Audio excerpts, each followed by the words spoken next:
El acontecer de América Latina, Estados Unidos y el mundo con Red Mundial de Noticias. A través de Radio Cántico Nuevo. Red Mundial de Noticias con Johnny Romero.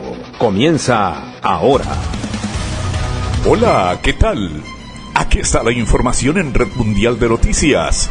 Aquí están los titulares de las más importantes noticias ocurridas en el mundo hasta este momento. Gobierno anunció proyecto de interconexión eléctrica entre Colombia y Venezuela por $89.900 millones. Venezuela y estadounidense General Electric firman acuerdo en materia de generación eléctrica. Chile investigará posible tráfico de niños haitianos en 2025. Presidente de Guatemala resalta nueva relación de la Fiscalía con Estados Unidos al más alto nivel. Marcelo Ebrard afirma que revisión del TEPME sigue pese a declaraciones de Donald Trump. 8 personas fallecen en accidente de bombardero de Estados Unidos estrellado en California. Gobernador de California acusa a Donald Trump de ordenar una investigación en su contra. Trump afirma que el estrecho de Hormuz estará completamente abierto el viernes tras un acuerdo con Irán. Aquí está la noticia, Washington. El presidente estadounidense Donald Trump afirmó que el estrecho de Hormuz habrá reabierto totalmente este viernes, después de que Washington y Teherán anunciaran un acuerdo para poner fin a la guerra en Oriente Medio. Aunque el contenido del acuerdo no se ha divulgado, Irán indicó que las negociaciones deben comenzar como máximo dentro de 60 días, con el objetivo de alcanzar un acuerdo definitivo en cuestiones espinosas, como su programa nuclear o las sanciones contra su economía. En declaraciones previas a una cumbre del G7 en Francia, Trump dijo que el estrecho estará completamente abierto el viernes y añadió que no cree que haga falta mucha ayuda para mantener esa vía marítima crucial abierta. Los barcos, algunos cargados de petróleo, están comenzando a salir del estrecho de Hormuz, había afirmado antes en su red social Truth Social.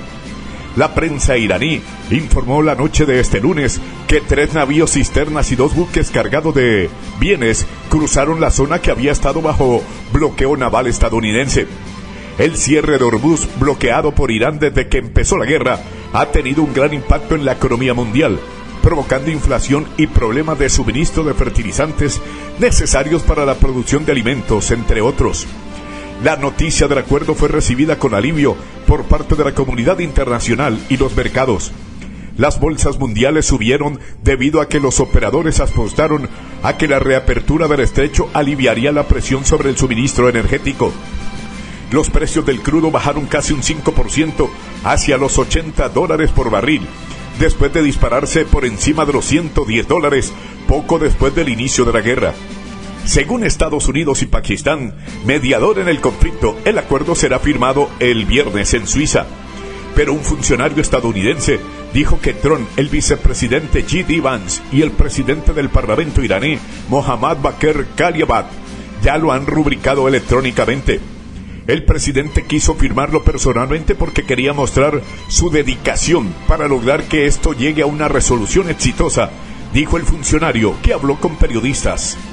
El viceministro iraní de Relaciones Exteriores Qasem Garibabadi indicó que Teherán y Washington conversarán para encontrar un acuerdo final dentro de 2 meses.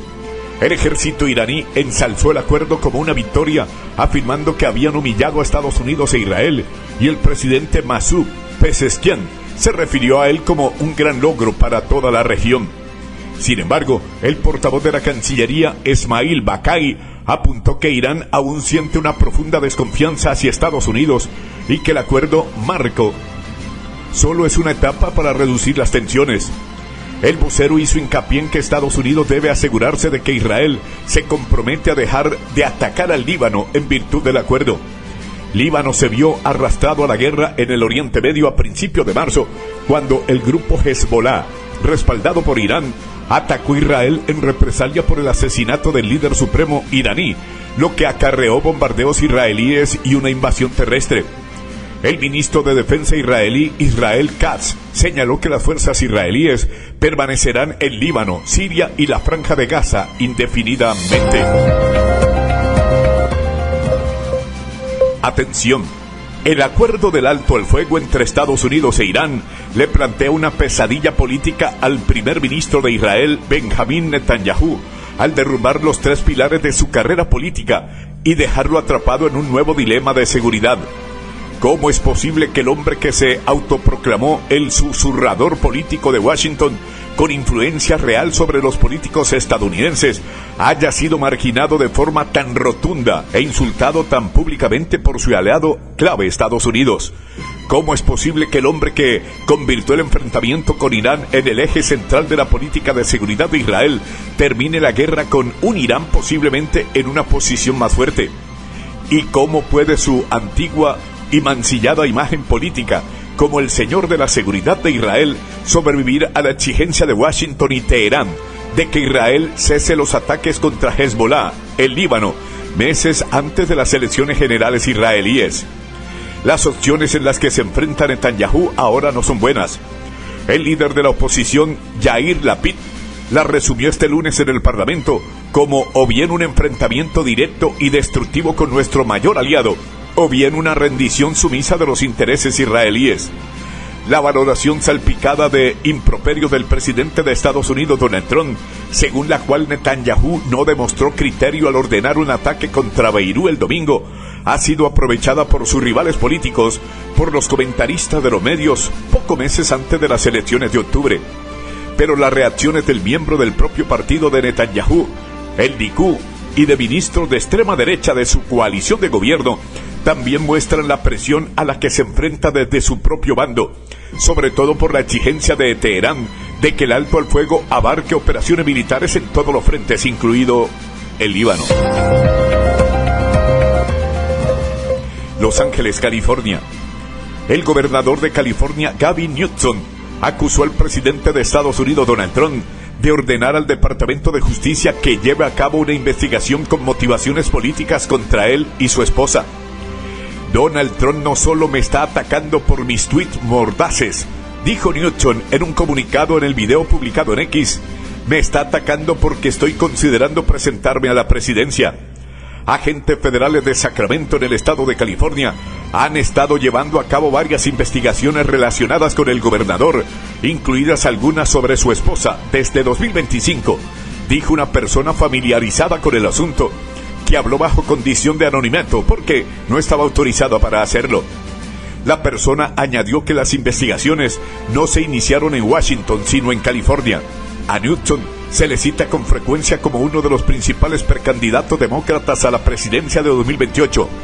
Con su mandato limitado en su cargo actual, Newsom ha reforzado su perfil nacional, ha visitado los primeros estados en celebrar primarias y ha declarado que mentiría si dijera que no está considerando presentarse a la Casa Blanca.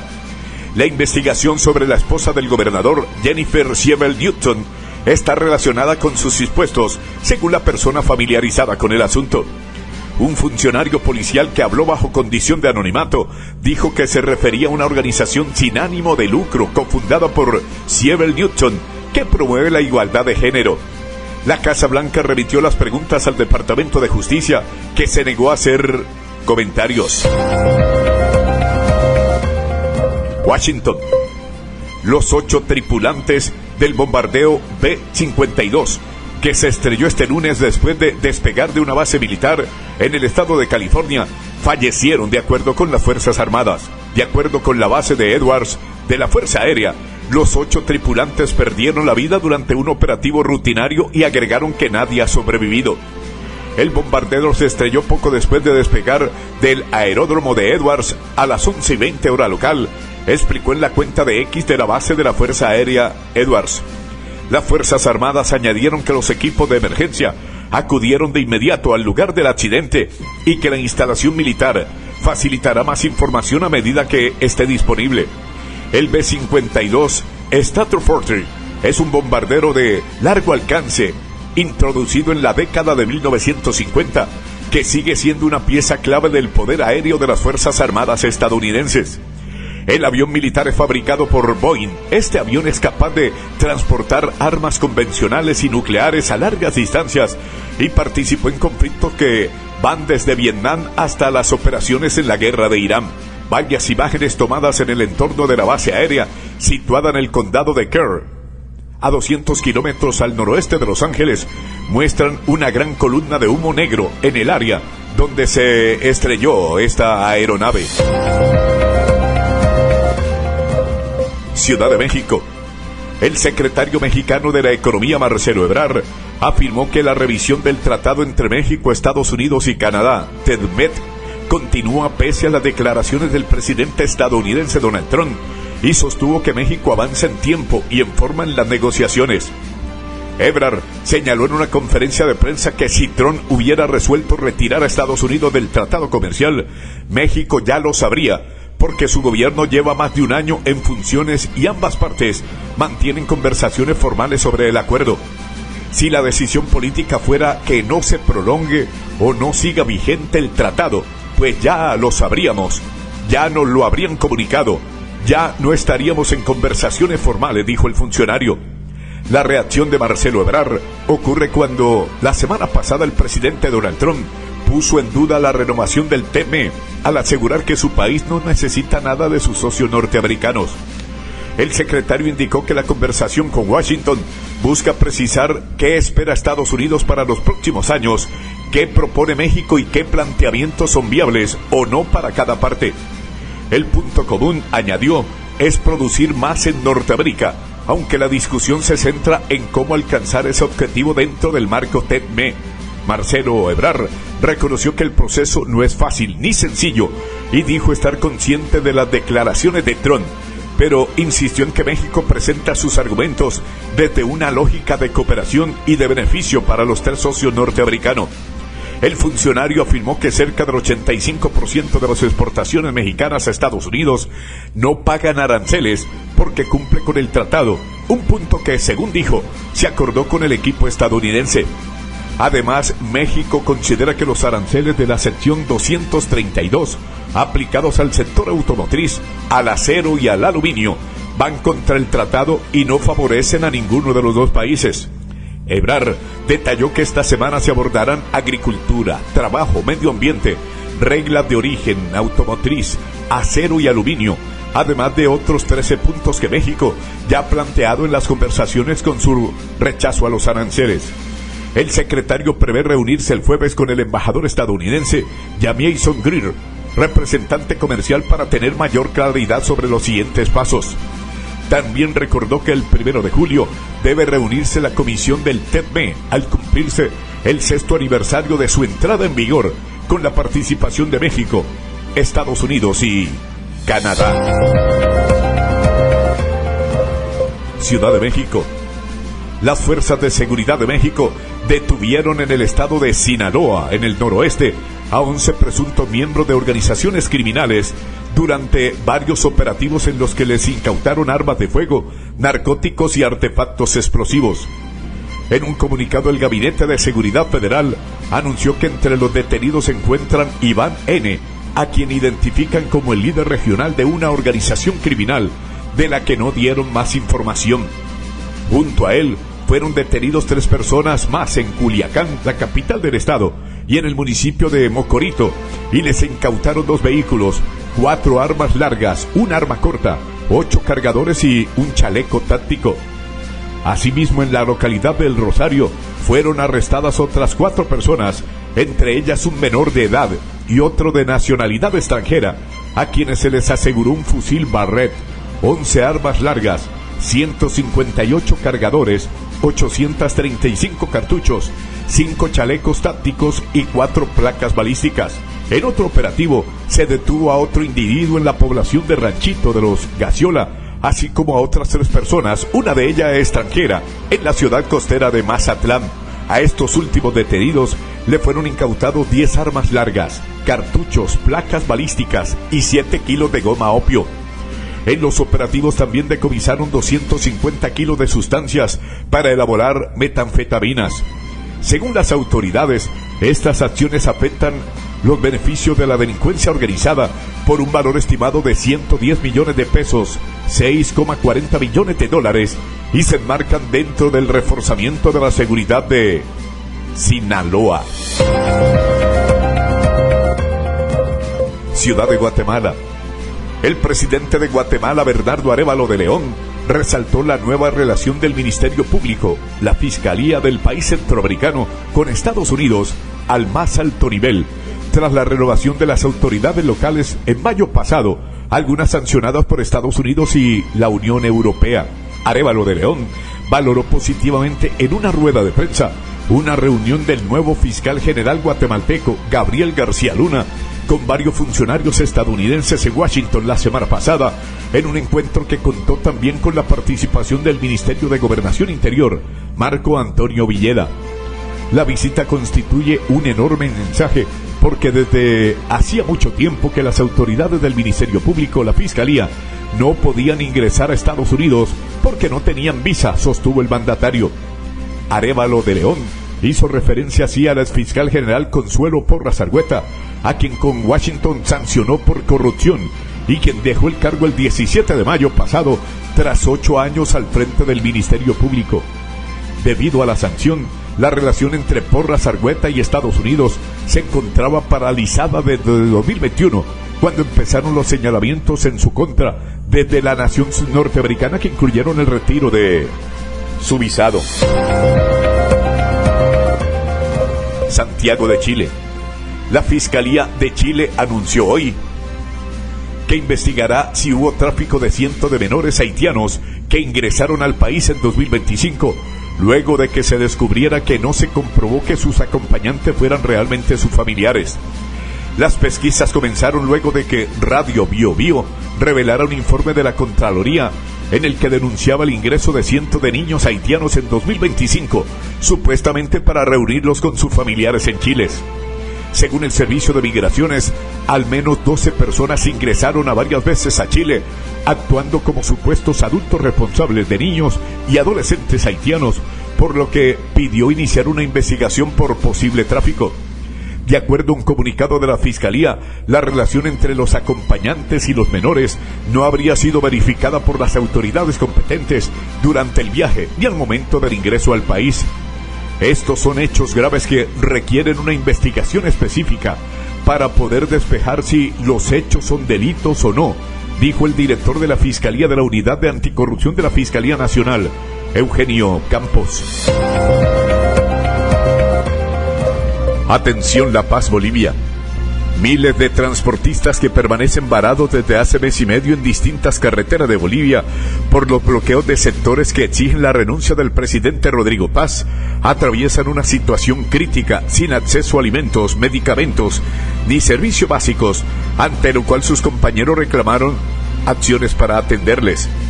Los más afectados son más de 5.000 conductores de carga pesada, quienes desde principio de mayo estaban en tránsito para trasladar mercadería de exportación o importación, según la Cámara Nacional del Transporte CNT. Aunque los bloqueos permanecen en 5 de las 9 regiones de Bolivia, uno de los puntos más críticos es la zona de Sayarí, en la carretera entre la región central de Cochabamba y la andina de Oruro, a más de 4.000 metros de altitud y con temperaturas bajo cero durante el invierno en el hemisferio sur. Lima. El plazo máximo para proclamar oficialmente al nuevo presidente o presidenta electa del Perú es a mediados de julio, reiteró una portavoz del Jurado Nacional de Elecciones, JNE, quien añadió que en 3 ciudades del exterior se han procedido a ordenar un recuento de votos de la segunda vuelta electoral por presentar observaciones. La vocera del máximo tribunal electoral en Perú, Grecia Rentería, informó en rueda de prensa que el plazo máximo de proclamación sería a mediados de julio próximo, aproximadamente 2 semanas antes de la juramentación al cargo y el inicio del nuevo periodo gubernamental 2026-2031. Actualmente el JNE está a la expectativa de la resolución de 1.661 actas de votación observadas en las mesas electorales el día de la segunda vuelta presidencial, que fueron enviadas a los jurados electorales especiales para su evaluación y resolución. Rentería explicó que después de recibir el acta observada, si la observación no se supera en el cotejo, pedimos que se remitan las cédulas de votación. Caracas. El gobierno venezolano suscribió un acuerdo con el conglomerado estadounidense General Electric como parte de un esfuerzo para mejorar el servicio eléctrico del país suramericano, azotado por frecuentes apagones. Los críticos atribuyen los cortes a problemas en la capacidad de generación, un deficiente mantenimiento de las instalaciones y el mal manejo gerencial. El acto realizado en el Palacio Presidencial de Miraflores fue encabezado por la presidenta encargada de Venezuela, Delcy Rodríguez, y Eric Gray, director ejecutivo del segmento de energía General Electric Vernova, una división de General Electric enfocada en generación, transmisión, distribución y almacenamiento de electricidad. Rodríguez indicó que la firma del memorando de entendimiento, luego de 6 semanas de trabajo conjunto para levantar un minucioso informe sobre el sistema eléctrico venezolano, constituye un paso histórico con miras a la recuperación de un servicio tan esencial para la vida de un país. Bogotá. El gobierno anunció avances en la interconexión eléctrica entre Colombia y Venezuela desde Vichada, un proyecto que busca fortalecer la seguridad energética de la región y abrir una nueva etapa de cooperación entre ambos países. El anuncio fue realizado por el ministro de Minas y Energías, Edwin Palma Egea, durante una jornada de trabajo en Puerto Carreño, donde también fue socializada la planta solar fotovoltaica, el MEREI, una iniciativa que tendrá una capacidad instalada de 5 megavatios y permitirá llevar energía limpia y confiable a más de 1.600 usuarios del municipio. El proyecto hace parte de una estrategia de inversión que supera los 89.900 millones de pesos para ampliar la cobertura energética, fortalecer la infraestructura eléctrica y acelerar la transición hacia fuentes renovables en el departamento. La apuesta por una mayor integración energética con Venezuela llega después de que en febrero de 2026 el ministro Palma se reuniera en Caracas con la presidenta encargada de Venezuela, Delcy Rodríguez, en el Palacio de Miraflores. En ese encuentro, ambos gobiernos avanzaron en una agenda que incluyó cooperación en gas, generación de energías limpias, infraestructura energética y fortalecimiento de las líneas de interconexión eléctrica.